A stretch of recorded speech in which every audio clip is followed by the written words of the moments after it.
প্রশ্ন। কবি রবীন্দ্রনাথ ঠাকুর।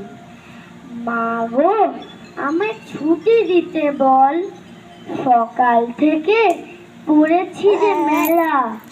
আর ঘরে বসে করব শুধু পড়া পড়া খেলা।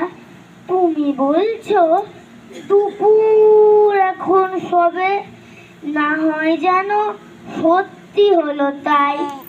একদিনও কি দুপুর বেলা হলে বিকেল হলো মনে করতে নাই। আমি তো বেশ ভাবতে পারি মনে, সূর্যি ডুবে গেছে মাঠের শেষে। বাগদি বুড়ি চুপড়ি ভরে নিয়ে শাক তুলছে পুকুর ধারে এসে। আধার হলো মাদার গাছের তলা, কালি হয়ে